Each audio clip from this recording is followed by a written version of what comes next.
All right, I'm here with Nelson Phillips. And the first question I've got for you is, could you please just describe your research focus in a few sentences for us? I do a number of different projects. I'm doing a number of different projects at the moment. I guess it divides into two kinds of things that I'm doing.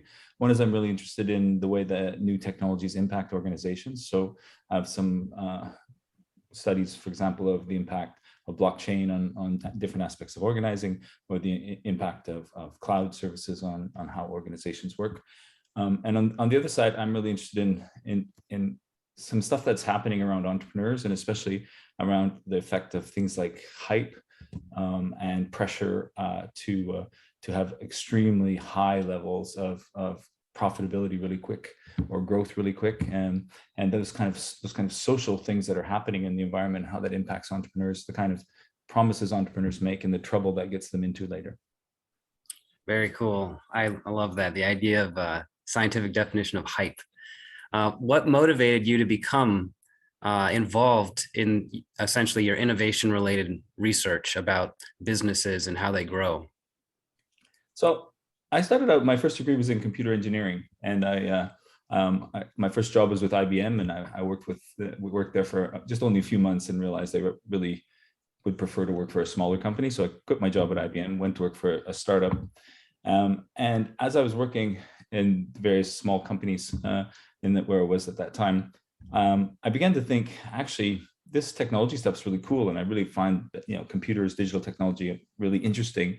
And we're sort of in the early, the companies I was working for were at sort of early times of parallel processing and AI. And it was really very cool tech. But then I realized that a lot of the problems, and many of the most interesting problems, actually weren't the tech, but where the tech and people came together. And actually, it was, as a computer programmer and kind of systems analyst, I was amazed that the people just didn't want to do what we thought they would do with the technology. They just kept doing the wrong stuff. And no matter how many times we told them what they should be doing, they insisted on doing their own thing. And I got really interested in this, like, what happens when technology runs into people? So I went back and did my master's, and then did my PhD, and discovered, well, wow, this people thing is actually the hard part. The technology part is pretty interesting, but really the hard part of making technologies useful and valuable, and also understanding even what technologies are and innovation is, happens where the people and the technology come together.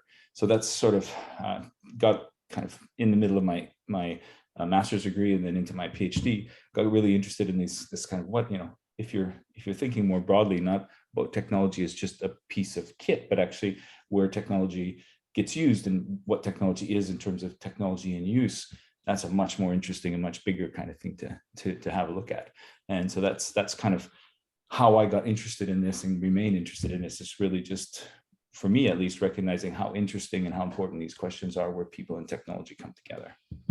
Very interesting. Yeah, they are huge questions. And I think it's really cool that you're studying that. What can students expect to learn in one of your classes, maybe something that isn't necessarily on the curriculum? That's a very good question. It depends on which class it is. I mean, the last course I taught was a master's course called Leading Technology Teams. And I think what I hope my students learned is that actually really leading teams, and in a high technology environment, nothing really works kind of the way the books say they work. And it again comes down to, if you're going to lead a technology team, it's really not about the technology, it's about the people. And as soon as it's about the people, it's super complex, and they never do what they're supposed to do. So get prepared for that. And it's much harder than you think. And learning the technology is the easy part. Actually learning to manage and lead people, that's the really hard part. So I think they come into my course thinking it's going to be more about technology, and then come out thinking it's going to actually really a lot more about people. Is there any popular entrepreneurial advice that you disagree with? I think there's increasingly a lot of people are saying, and I think it's probably true, that we've probably taken the Zucker, the sort of Facebook kind of thing, move fast and break things, that Zuckerberg stuff. We've probably taken it a little bit too far. And I think especially when I talk to, obviously a lot of, especially student entrepreneurs, when they're trying to think of an idea, they're often too intent on breaking things. And I think they need to sort of, I think that's an easy way to come up with something that sounds interesting, but it often is extremely difficult to do because there's good reason things are the way they already are. So it's good to be challenging, but I think just breaking things is not a way to be a successful entrepreneur. Actually, it's quite easy to break things. It's actually really kind of hard to build things. So don't overemphasize that breaking thing. Yeah. Could you give me an example where failure or success has really affected you as a person? Well, we could spend, a couple hours on that one. I think the most important failure in my life was actually the time I actually started a company. So after I worked for small companies for a few years back when I was a techie guy, computer guy, we decided we could do better. My boss at the time and I, and one of our colleagues, so we created a little company and started basically competing with our previous employer. At least overlapped our activities, and we thought we could do better, which I discovered my most important entrepreneurial lesson, which was that part of entrepreneurship, and maybe the most important part of entrepreneurship, is timing. So the best idea in the world launched at the wrong moment will fail, right? And even a mediocre idea launched at the right moment is a good chance of succeeding. And we had a pretty good idea. I think what we were doing made a bit of sense, but we were in Calgary in Canada, which is an oil city. And at the moment, well, not the moment, 2 months after we launched our company, the price of oil fell by about 60%. And all of our clients, not only did they cancel their contracts, but many of them disappeared. Like they went bankrupt. The companies disappeared because it's an economy like Dallas or Houston run on oil. So with this huge drop in revenue, everything ended. So our company failed, and it was really, it was a really significant kind of experience because I learned the importance of timing. I learned that actually, some of the really trite things, like you learn more from failure than you learn from success. I'm not completely sure that's always true, but it is certainly the case that if you try really hard and do the best you can and you fail, there's lots there to learn. So that failure made, one of the things I learned is I'm much better teaching and doing research on entrepreneurs than I am being an entrepreneur. So that was an important lesson. And also that, things are hard and starting a company is hard, and you really need to have that needs to be something that you really want to do. You need to do it for the right reasons. And you need to be the right person to start that company. So I think failure is great. It's really distressing at the time. And if you're going through someone's going through a failure right now, probably doesn't seem like it's so great, but there's thoughts you can learn from that, even if it does sound a bit trite. So staying on this topic of failure, how do you view failure as it relates to innovation? And when is it part of the process and when is it unacceptable? That's a great question. I think the way I think about it, and I actually spend a lot of time talking, well, not as much now, but I used to spend a lot of time talking to companies about this, is because I find it quite uncomfortable when people say, in our company, failure is good, right? Because I think you have to be really careful what you mean by failure. So there's good failures and bad failures. And a good failure is like the one I just told you about, where I tried something and I did my best and it didn't work. And I walked away and I analyzed what happened, and I learned a lot, and it moved me a lot ahead, right? So if you try something, especially if it's an experiment, you do it as cheaply as you can, you do it as quickly as you can, and you shut it down when it's not working, and you learn as much as you can from it. That's a good failure. And that is necessary. It's necessary for the economy. Our entire economy runs on failure. So people starting companies and failing, launching products and failing, launching products. That's how we learn, and that's how we get to these hits. That's how we get to the iPhone. But if you say, well, I'm gonna reward failure, that's super easy to fail. So make sure that you're saying, okay, you failed because you're stupid. You didn't try hard. You didn't plan. You didn't, that's an easy kind of failure. So you don't get a raise. In fact, we're going to reduce your pay. You over there, you had a great failure. We learned a lot. And the only way we could have learned that is with your experiment. Then actually we're going to give you a raise because that's fantastic, right? And this, I think, is, fundamentally important is to an experiment that's well conceived and fails is a success. But a badly conceived attempt at something that fails is just not being very good at what you do. So you really need to differentiate those kinds of failure and make it very clear what kind of failures happening in an organization, and make sure that the people who are doing good failures are rewarded and the people who are doing bad failures are censured, right? That's really important. So failure is really useful and important, but in an organization and during an innovation process, you really need to separate those kinds of failure. What mindsets, qualities, or talents have you found to characterize top innovators that you most admire, and how does one cultivate these attributes?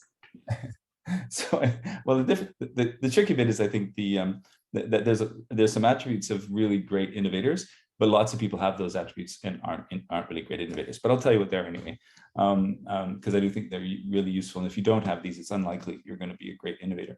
One of them is optimism. So you need to be optimistic. So anyone who's trying to innovate, if you actually know how hard it's going to be and how long it's going to take and how expensive the thing's going to be, you won't do it. So you have to be optimistic. Think it's going to take less time, and then you launch yourself and you keep trying. And I mean, optimists fail more, but they also succeed more. And the more optimistic you are, the more you fail, because you do more attempts, but the more you succeed too. And there's lots of evidence on that optimism in general is a human characteristic that's linked to success. And actually, humans are just in general, hugely optimistic, but the innovators are even more optimistic. I think confidence is really important, because people who have different ideas, they often get a lot of feedback from the environment saying, that's a really bad idea. You're really stupid, or you didn't think this through. And innovators listen to that, but also are able to take their idea forward, listening to the feedback and adjusting their innovation, but also saying, I know I really think this is a good idea, and I'm gonna do this. Right. So I think that confidence is quite important. And there's also something, it depends on the kind of innovation, because we have innovations that are really sort of continuations and improvements of the things we're already doing. And then we have these sort of fundamental radical innovations that are like completely different. The people that do the radical innovations, they just need to be a bit odd, because they have to just think about the world a bit differently to have those really fundamental innovations. They need to I was talking about one of these persons the other day, one of these people the other day, who was very important at Tesla, and he came from one of the big traditional automakers. And what he did at Tesla is convinced Mr. Musk that the Teslas, rather than trying to learn to make complex cars, it's a better idea to figure out how to make cars simple, and then they'll be easier to make. And so they actually, the Tesla has many fewer parts, partially because it's electric, but also because they said it's too hard to make these super complex cars. So let's just make the cars simple, and then it'll be easier to make them. But they had to think differently about what the car did and how it worked. And actually that idea, the reason this gentleman left the car company he was at, the traditional car company he was at, was because no one listened to him about making cars simple, because they didn't see the super complex cars being a problem, and they can make them. So it's not a big deal. So he went to Tesla because they listened. Now all the car companies are trying to do this, looking at Tesla's super simple, because there's other good advantages to being simple, like they have less failures and like they don't break as much, but they're also easier to make. But this person, he was unable to make his case. He as much as he tried, no one would listen to him at the traditional car companies, because they had a particular way of thinking.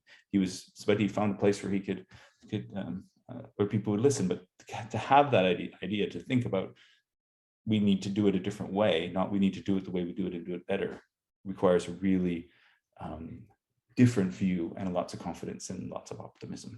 Yeah. Wow. So optimism, confidence, and diversity of thought. Those are qualities. Being a little weird doesn't hurt if you want to be a radical innovator. Absolutely. Yeah.